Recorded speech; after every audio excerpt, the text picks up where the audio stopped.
Order. Questions for oral answer. Mr. Murali Pillai. Question 1, please. Sir, may the Second Minister for Trade and Industry and I answer questions number 1 to 15 in our ministerial statements on inflation and business costs to be delivered later at today's sitting. Please do. Mr. Murali Pillai. Question 16, please. Sir, in the same vein, the Minister for Law will be delivering a ministerial statement on the establishment of a public defender's office later in today's sitting. May we have your permission to address this question through the ministerial statement, sir? You may. Mr. Saktiandi Supat. So question 17, please.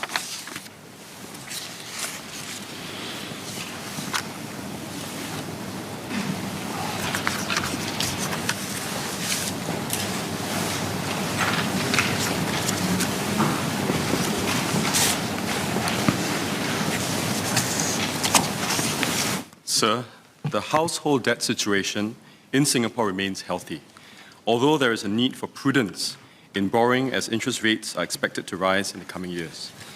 The overall debt servicing ability of households has remained manageable, with a median total debt servicing ratio, or TDSR, at 43% last year. This is well within the TDSR threshold of 55%, which was tightened last year as part of the government and MAS's property cooling measures. Second, the credit profile of mortgages is still healthy, with a proportion of delinquent mortgages at less than 1%. Third, household net wealth grew even through the pandemic, with household assets growing faster than household debt, and households' liquid assets such as cash and bank deposits continued to exceed their total liabilities in aggregate. Now, most households should be still able to service their mortgage as Singapore's domestic interest rates pick up alongside global rates from their current lows. MAS's stress tests suggest that the median household mortgage servicing ratio will remain manageable even under scenarios of significantly higher interest rates or lower incomes. However, there will still be a small segment of households with higher leverage who will be more constrained by interest rate rises. More broadly, all borrowers should exercise caution in their home purchases to avoid having to cut back on other household expenditures if interest rates rise sharply.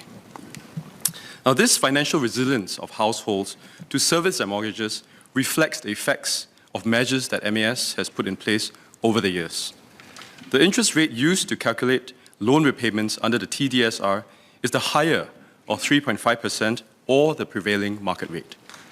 This rate is about 2 percentage points higher than prevailing interest rates for new private property loans, which builds in a buffer for borrowers to service their mortgages across a normal interest rate cycle.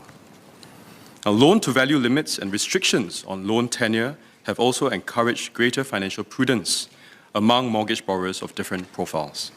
For example, loan tenure restriction limits the duration and hence the overall financing that older borrowers can take up, because it is likely that income sources to support mortgage repayment will be more constrained after retirement. MAS also requires that financial institutions provide home buyers with the information they need to make sound and prudent decisions before extending them residential mortgages. This includes projections on how a borrower's monthly mortgage installments would vary under different interest rate scenarios.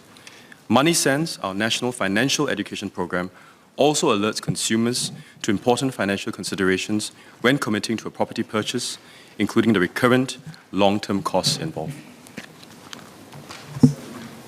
And where's Alvin Tan? You're taking both 17 and 18 together. Would that be correct? Yes, that's right. That's correct. Mr. Saktiandi Supat. Mr. Speaker, I'd like to ask two SQs.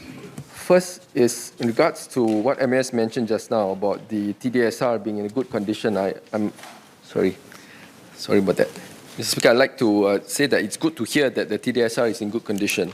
But may I ask what is the proportion of the segment of those exposed in the population in terms of personal unsecured lending, unsecured loans? Second SQ is regards to domestic interest rate outlook.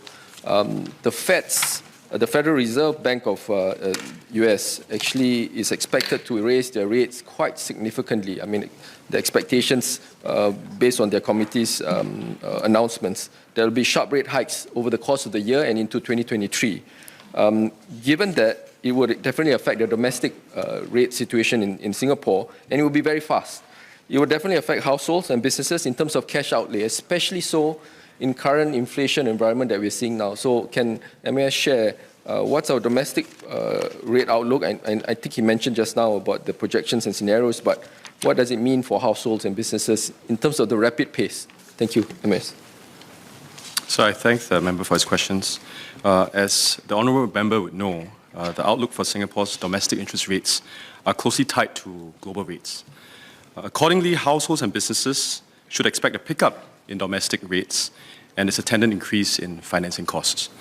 Now, most Singapore-listed firms continue to hold sufficient liquidity in Q4 2021, with liquid assets such as cash and cash equivalents continuing to exceed their shorter-term liabilities. And the debt servicing of Singapore-listed firms remain manageable, with most firms having sufficient earnings to cover their interest expenses, even in prescribed stress scenarios or further increases in interest rates, with cash reserves providing additional buffers in this regard. That said, the highly leveraged companies, especially those with low net profit margins, may find the increase in borrowing costs eroding their cash flow. This would also apply to some of the SMEs which continue to underperform due to COVID restrictions. But the broader economic recovery should provide some reprieve as Singapore opens up and emerges from the pandemic.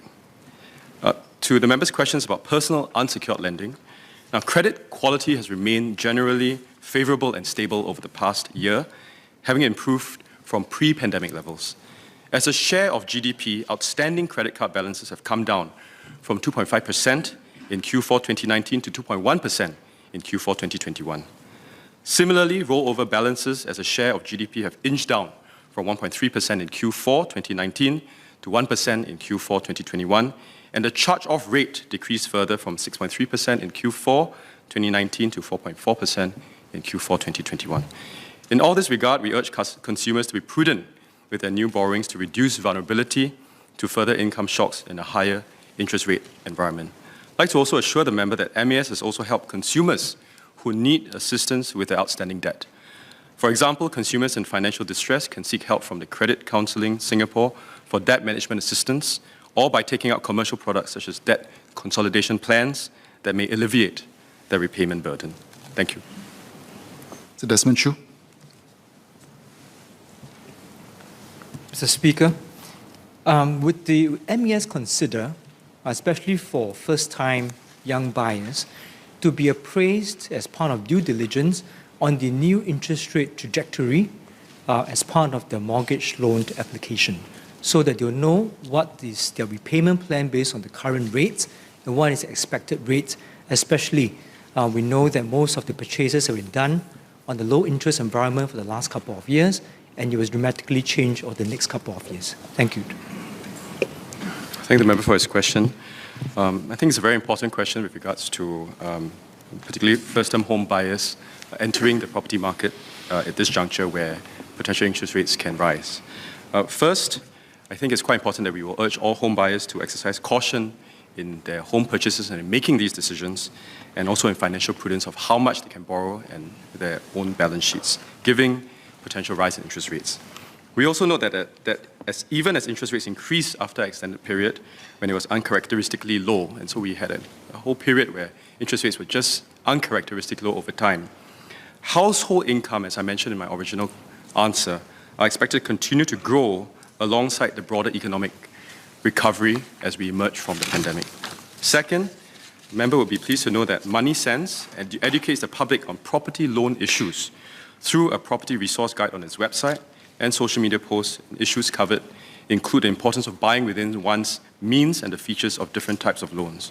And Money Sense intends to push out more material on the impact of rising interest rates on financial decisions, including on property purchases. Thank you.